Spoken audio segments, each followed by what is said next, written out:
Chapter 8. Hay, sa wakas tapos na tayo. Sabi ko at winisik-wisik ang kamay. Di rin pala madali ang maghugas ng plato. Natatawang komento niya. Kumuha naman ako ng 2 basahan pamunas ng kamay at binigay sa kanya ang isa. Madali lang naman maliban na lang kung maraming huhugasan. Sabi ko at tinanggal na ang apron. Tinanggal niya rin ang kanya. Kinuha ko naman yun at sinabit sa sabitan. Tapos na tayong maghugas, tulog ka na. Sabi ko, pasado 12:00 na rin kasi ng gabi. Hindi pa ako inaantok. Kwentuhan muna tayo. Sabi niya. Tinaasan ko siya ng kilay. Anong oras na magkukwentuhan pa tayo? Humimas siya sa batok. Hindi tayo nakapagkwentuhan kanina. Ngumuso ako. Paano tayo magkukwentuhan hindi mo ko pinapansin? Tumaas ang kilay niya. Parang baliktad, ikaw kaya yung hindi ako pinapansin kanina. Panay pa nga ang irap mo Wag mo kong balikateran, ikaw yun. Enjoy na enjoy ka pa nga kaharotan ang mga amiga ni mommy Iit ko pa. Napahimas na naman siya sa batok. Pinapakisamahan ko lang sila, para hindi ka na magalit ngayon na lang tayo magkwentuhan. Namiss rin kita. Nag-init ang mukha ko sa huling sinabi niya kasabay ng pagkabog ng dibdib ko. Namiss niya raw ako. Kaya sa bandang huli ay pinagbigyan ko na rin siya. Tumambay muna kami sa sala at nagkwentuhan habang nagiinuman. Tumatawa ako habang nakikipag-toast ng baso na may lamang alak kay Kuya Luis. Inisang lagok ko ang laman ng baso at napasipol. Pananggumuhit ang mapait na alak sa lalamunan. Damang-dama ko na ang tama ng alak sa sistema ko, iniinom namin ang natirang brandy kanina. Ano nga yung sabi mo shaken kanina? Namiss mo ko. Lasing kong sabi kay Kuya Luis. Sinabi ko ba yun? Natatawang tanong niya at sinalinan muli ng alak ang mga baso namin. Oo kaya, sabi mo kanina namiss mo ko. Natatandaan ko pa yun. Tumawa siya sabay inom ng alak sa baso niya. Wag mo kang tawanan dyan Kuya Luis, Shohano. Totoo yun o hindi? Tumingin siya sa akin at ilang saglit na hindi na nagsalita. It's true. Tumayo ako sa kinauupuan kong single sofa at tumabi ng upo sa kanya sa mahabang sofa. Kinulong ko ang mukha niya sa 2 kong kamay at inipit. Umusli tuloy ang mapupulan niyang labi. Sinungaling. Sabi ko, namiss mo ko pero, hindi ka nagpakita sa akin ng isyang linggo. Sinungaling ka. Inis na binitawan ko, ang mukha niya sabay dampuot ng baso ko at nilagok ang laman. Nilangon ko siya. Nakatingin lang din siya sa akin at hindi nagsasalita. Hoy! Sabi ko sa kanya at tinapik ang pisngi niya. Tumikim siya. I'm sorry kung hindi ako nagpakita sa'yo ng 1 linggo. Busy lang ako sa trabaho. Dahilan ka pa. Naiinis ako sa'yo, naiinis din ako sa sarili ko. Himutok ko. Nakakainis talaga dahil ilang araw ko siyang namimiss. Pero nakita kita noong 1 araw sa town center. Lalapitan sana kita kaya lang nakita kong may kasama kang lalaki. Sabi niya. Kumunot ang noo ko at muling nilingan siya. Lalaki. Sinong lalaki? Ewan ko sa'yo. Sagot lang niya at nagsali ng alak sa baso niya at inisang inom. Sa nanlalabong isip ko ay inalala ko ang sinabi niya. Oo, naalala ko na. Si Nico yun. Kahit lasing ka naalala mo pa talaga. Kaibigan ko yung si Nico at manliligaw din. Sabi ko at kinumpas-kumpas pa ang kamay. Sa gilid ng mata ko ay nakita kong natigilan siya. Guwapo yun siya ka mabait. Nagkita kami noong 1 araw kasi nagpaalam siya shaken. Sasakay na kasi siya sa barko at pagbalik niya baka sagutan ko na rin siya, kwento ko pa. Hindi siya sumagot. Pero sa nanlalabong mga mata ko ay nakita, kung nagsalin ulit siya ng alak. Sa baso at inisang lagok. Nakakaramdam na ako ng antok. Tulog na tayo Kuya Luis, inaantok na ako. Pongol na sabi ko at tumayo. Ngunit nakaramdam ako ng hilo at naging mabuhay ang tayo ko. Bago ako bumagsak ay nasalo na ako ni Kuya Luis. Ay sorry po, natatawang sabi ko at humawak sa braso niya. Tumayo ka kasi agad Paano kung natamba ka at tumama ang ulo mo sa matigas na bagay? Masungit na sabi niya habang hawak ako sa bewang. Tumangala ako sa kanya, naaninag ko ang salubong na kilay niya. Tinutdot ko ito ng daliri. Sorry na nga, wag mo kong susangitan kundi ayoko na seyo. Sabi ko. Bumuntong hininga siya, hindi kita sinusungitan. Nag-aalala lang ako sa'yo, malambing na sabi niya. Yan, ganyan ka lang dapat shaken. Tumawa na sabi ko. Lasyang na talaga ako, inaantok na ako eh. Alalaya na kita sa kwarto mo. Aniya sa malumanay na boses. Tumangutango naman ako at inikat ang braso sa bewang niya. Umakbay naman siya sa akin at dinala na ako paakyat sa hagdan. Dahil magkalapit ang katawan namin ay damang-dama ko, ang katigasan ng katawan niya at ang init na sumisingaw dito. Amoy na amoy ko rin ang pabangong gamit niya. Ang sarap niyang amoy-amuyin. Dito na yung kwarto ko. Yung siya kabila yung sheyo. Turo ko sa katabing pinto ng kwarto ko. Ang kwarto naman ni Mommy ay ang katapat ng kwarto ko. Pinuksan ang pinto. Pumungad ang madilim kong kwarto at tanging ilaw, lang sa poste sa labas na tumatagos sa bintana ang nagbibigay ng liwanag. Pumasok na kami sa loob ng kwarto. Sinipa ko naman pasarado ang pinto, inalalayan niya akong humiga sa kama. Pumikit naman ako. Antok na ako pero ramdam kong nasa kwarto ko pa rin si Kuya Luis. Naramdaman kong ang tinatanggal niya ang sandals ko. Kuya Luis. Tawag ko sa kanya. I'm here. May kailangan ka. Malambing na tanong niya. Naramdaman kong lumundo ang kama. Minulat ko ang mata. May mapusyaw na liwanag akong nakikita galing sa bukas na lampshade. Nakaupo na rin sa gilid ko si Kuya Luis at nakatingin sa akin. Tinaas ko ang kamay at inabot ang pisngi niya. Kahit nanlalabo ang paningin ko ay malinaw ko pa ring nakikita sa isip ko ang gwapong mukha niya, ilang araw ko ring namistitigan ang gwapo niyang mukha. Ang matatamis niyang ngiti, ang mapupungay niyang matang kung makatitig sa akin ay para akong tinutunaw. I like you. Honest ko. What did you say? Tumawa ako. Gwapo nga bingi naman. Ang sabi ko po I like you. Saglit siyang hindi nagsalita at nakatingin lang sa akin na parang tinatansya ang mga sinabi ko. Hinawakan niya ang kamay kong nasa pisngi niya. Totoo. Gusto mo ko. Ngumiti ako at tumango. Oh baby, you have no idea how much I like you too. Mababaliw na yata ako. Napasinghap ako nang bigla niyang sakupin ang labi ko. Mainit at malambot ang labi niyang. Mapusok na gumagalaw. Inikat ko ang mga braso sa leeg niya at tumugon na rin sa halik niya. Daraang na ako sa mainit at mapusok na halik na pinagsasaluhan namin ni Kuya Luis. Di ko na alintana ang bigat ng katawan niyang nakadagan na sa akin. Init na rin ang pakiramdam ko na para akong lalagnatan. Kuya Luis, daing ko ng kagatin niya ang ibabang labi ko. Drop the kuya baby, just call me Luis. Sabi niya at muling pinanggigilan ng halik ang labi ko. Mas naging mapusok pa ang halikan namin. Ginagaya ko ang bawat galaw ng labi, niyang tila gutom at uhaw. Ang dila niya ay mapusok na pumasok sa bibig ko at tinutudyo ang dila ko. Para na akong malalagutan ng hininga sa lalim at diin ng halik niya. Ang mga daliri ko ay mahigpit ng sumasabunot sa buhok niya. Ang mga kamay niya naman ay naglulumikot na sa aking katawan. Humahaplos at pumipisil. Luis. Napa-arko ang leeg ko nang bumaba doon ang halik niya na may kasamang mumunting kagat. Napasinghap ako nang damapo ang kamay niya sa ibabaw ng dibdib ko at pumisil-pisil doon. May munting pagtutol sa isip ko pero mas lamang ang kagustuhan sa init na nararamdaman. Ngayon lang ako nakaramdam ng ganitong klaseng init sa katawan at para akong uhaw na uhaw. I'm sorry Ivana pero di ko na kayang pigilan ang sarili ko. I want you. I want you so much baby. Anas niya sabay hiklas pababa ng dress ko. Tumambad ang dibdib kong may kalusugan na natatakpan pa ng puting bra. Sa nanlalabo kong paningin ay nakikita kong titig na titig siya sa dibdib ko. Himalang hindi ako nakaramdam ng hiya. Siguro ay dahil lango ako sa alak.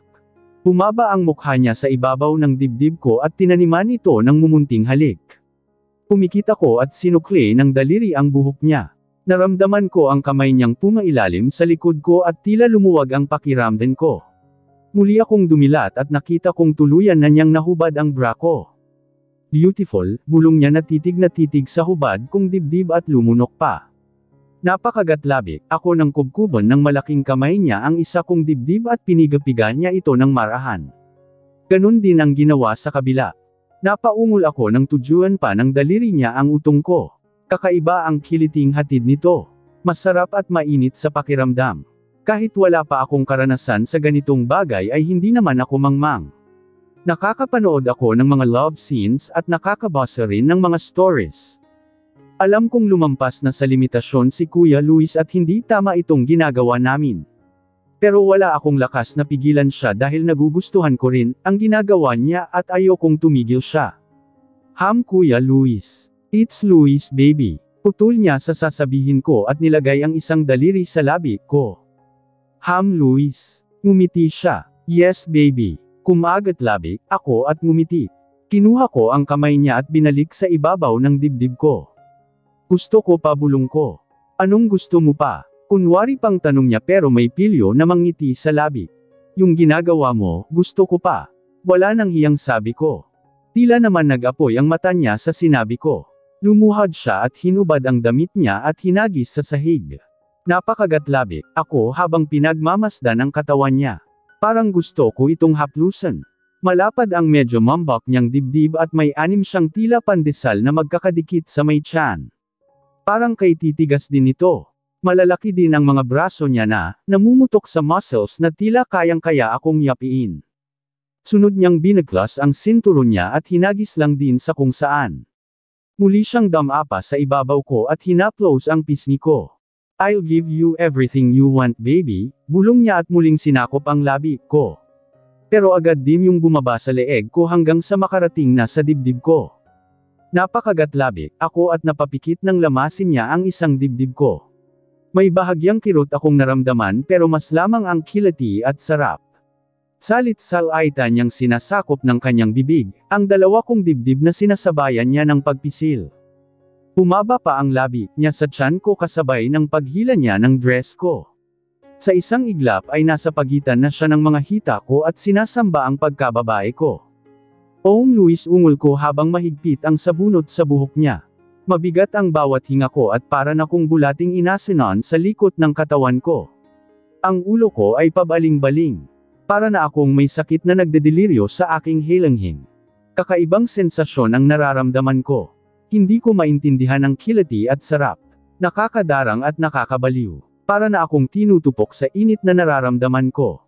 Hanggang sa tila may kung anong namumuong tensyon sa puson ko. Para akong nalihi. Luis nang inig at nanigas ang katawan ko at tumirik ang mata ko nang maramdaman ang nakakabaliw na sensasyon. Para ring may kung anong bumulwak mula sa lagusan ng pagkababae ko. Nakakapanghina at tila hinihigop ang lakas ko. Tinilat ko ang mata at nakita kong nakaluhod muli sa ibaba ko si Luis at hinuhubad ang pantalon niya. Hindi ko naaninag ang bagay na yun sa gitna ng mga hita niya, dahil agad din siyang bumalik sa pagkakadapa sa ibabaw ko. Muli niya akong sinunggaban ng halik na agad ko namang tinugon. Pinaghiwalay niya ang mga hita ko at pamwesto sa gitna ko.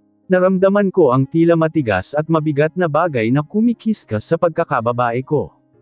You're mine Ivana. No one can take you away from me, bulong niya sa tenga ko kasabay ng pagdiin niya ng matigas na bagay na yun sa pagkababae ko. Daing ko sa sakit at napakapit ng mahigpit sa balikat niya. Mariin kong kinagat ang labi, sa hapdi na nararamdaman ko. Para akong hinahati sa gitna sa sakit, dahil sa malaking bagay na nakapasok sa lagusan ko. Parang may napunit na parte sa loob ko. Tumulo na rin ang luha ko. Ang sakit, naiiyak na sabi ko. Sa umpisa lang yan baby.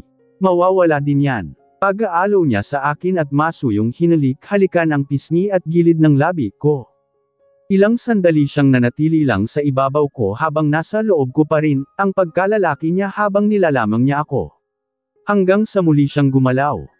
Luis, masakit pa rin. Daing ko. No baby, pero mas lalo kang masasaktan kapag hindi ako gumalaw. Trust me. Malambing na bulong niya at dinampyan ang labi ko ng magaan na halik. Tumango-tango naman ako at kumagat labi. Pikit mata kong tinatanggap ang bawat ulos niya. Damang-dama ko pa rin ang kirot sa bawat galaw niya. Pero unti-unti ko naman itong nakakasanayan at tila namamanhid, na rin ako sa sakit sa tulong na rin ng malambing niyang halik. Luis, malakas na ungol ko ng bahagya niyang diinan ang pagulos niya na ikinanginig ng katawan ko. May nataman siyang nakakakiliti at masarap sa loob ko. Baby, you're so tight, daing niya sa tenga ko. Napahigpit ang yakap ko sa kanya at pinulupot ang mga binti sa balakang niya habang unti-unting bumibilis ang bawat galaw niya. Natatabunan na ng kiliti at sarap ang kirot na nararamdaman ko. Lumalakas na rin ang bawat ungol ko. Oh my God! Pongol na tili ko nang tamaan na naman niya ang parteng iyon sa loob ko. Hayon na naman ang namumuong tensyon sa puson ko. Ungol rin niya at lalo pang bumilis ang bawat ulos niya. Maya-maya pa kasabay ng malakas kong ungol ay ang pagsabog ng isang bagay sa kaibuturan ko. Nang inig at nanigas muli ang katawan ko at napahigpit ang yakap sa kanya. Ngunit siya ay tuloy-tuloy pa rin sa mabilis na pagulos na tila may hinahabol. Palakas na rin ng palakas ang ungol niya at tila mabangis na hayop na umaangil. Hanggang sa umulos siya ng malakas at madiin na ikinadaing ko kasabay nun, ang mainit na bagay na sumabog sa loob ko. Habol niya ang hininga habang nakasubsob sa leeg ko at mahigpit ang yakap sa akin. Pagod naman ang pakiramdam ko at antok na. Parang nawala ang tama ng alak sa sistema ko matapos ang mainit na pagniniig namin ni Ivana. Hindi ko akalain na aabot kami sa ganito pero wala akong pinagsisisihan. Pagkus ay labis, ang tuwa na nararamdaman ko dahil ako ang una niya sa lahat. Matagal ko nang pinipigalan ang anumang nararamdaman ko sa kanya. At ngayong akin na siya di ko na siya pakakawalan pa. Ngumiti ako habang pinagmamasdan ang maganda niyang mukha na payapang natutulog. Nakaunan siya sa braso ko at nakasiksik sa dibdib ko. Hinaplos ko ang malambot at makinis niyang pisngi. Hinalikan ko ang noo niya at ilong, ilang sandaling pinagsawa ko ang sarili sa pagtitig sa mukha niya. Nakaramdam na ako ng antok. Naparami rin ang inom ko kanina pero malinaw pa ang isip ko sa lahat ng bagay. Niyakap ko si Ivana at pinaikit ang mata habang pinupupog ng halik ang buhok niya. Anong ibig sabihin nito? Naalimpungatan ako sa malakas na boses ng isang babae galit na galit. Bahagya akong nag-inat at damilat. Pero sumalubong sa akin ang dulo ng baril. Kumurap-kurap ako at tiningnan ang may hawak ng baril. Ang boyfriend ni Tita Bev ang may hawak ng baril na nakatutok sa akin. Matigas ang mukha niyang nakatingin sa akin. Pumalikwas ako ng bangon at napapikit pa ng mariin ng may samigid na kirot sa ulo ko. What's the meaning of this? Taka at inaantok na tanong ko na hindi kinakabahan sa baril na nakatutok sa akin. Nagtatanong ka pa. Pinagkatiwalaan kitang lalaki ka tapos ganito ang gagawin mo sa anak ko. Nilangon ko si Tita Bev na galit na nakatingin sa akin. Tita Bev, Mommy, magpapaliwanag po ako. Nilingan ko si Ivana na nasa tabi ko at kip-kip ang kumot. Halatang bagong gising din siya. At kahit bagong gising at gulo-gulo ang buhok ay hindi pa rin nabawasan ang ganda niya. Mangiyak-ngiyak na tumingin siya sa akin. Bakas sa mukha niya ang takot at pangamba. Bahagya pang ang nanginginig ang kamay niya. Tila doon lang pumasok sa isip ko ang lahat ng nangyari. Inimbitahan ako ni Tita Bev dito sa bahay nila dahil birthday niya. Nakipag-inuman ako sa mga amiga niya hanggang sa nalasing na ang mga ito at umuwi na. Dito na ako pinatulog ni Tita Bev dahil nakainom ako kagabi. Hanggang sa natulog na sila at kami na lang ni Ivana ang naiwan. Tinulungan ko siyang maghugas ng plato at uminom kami ulit. Nalasing siya at hindi na makalakad ng diretso kaya ay nalalayan ko na siya sa kwarto niya. Tapos sinabi niyang gusto niya ako. Tapos hinalikan ko siya. May nangyari sa amin. Ivana. Akmang hahawakan ko siya pero hinayla siya ni Tita Beverly sa braso patayo sa kama. Wag mong hawakan ang anak ko, rapist ka. Galit na sigaw sa akin ni Tita Bev at dinuro pa ako. Ay demanda kita at titiyakin kung mabubulok ka sa kulungan. Rapist. Mommy, mali kayo nang iniisip. Tumahimik ka Ivana. Napapitlag si Ivana sa sigaw ni Tita Bev. Parang gusto kong kunin pabalik sa akin si Ivana at magalit kay Tita Beverly, dahil sa pagsigaw niya kay Ivana. Pero kailangan kong magpakahinahon dahil siya ang ina ni Ivana. Ay sus Mariosep, anong nangyayari dito? Bakit may hawak kang baril Steven? Ulalas ni Yaya daling pagpasok ng kwarto. Nagpalipat-lipat ang tingin niya sa aming lahat. Lalo na sa akin at kay Ivana. Bakit? Bakit nandito sa kwarto ni Ivana si Luis at nakahubad? Pati si Ivana nakahubad din. O Diyos ko, wag niyong sabihin na. Daling tumawag ka ng pulis.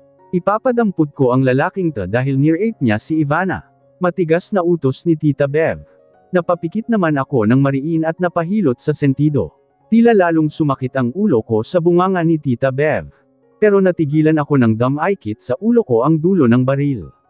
Kunot noong tiningnan ko lang si Steven nang umisilang sa akin. Kung tutuusin kayang-kaya kong agawin, ang baril at baliin ang kamay niya. Pero kung gagawin ko yun baka lalong magpanik si Ivana at matakot pa. Rape. Ni-rape ni Louie si Ivana. Nanlalaki ang matang tanong ni Yaya Daling at di makapaniwalang tumingin sa akin. No Yaya. Hindi niya ako ni-rape. Huwag kayong tatawag ng pulis. Mommy please makinig naman kayo sa akin. Walang rape na nangyari. Mangiyak-ngiyak na paliwanag ni Ivana at tumingin pa sa akin.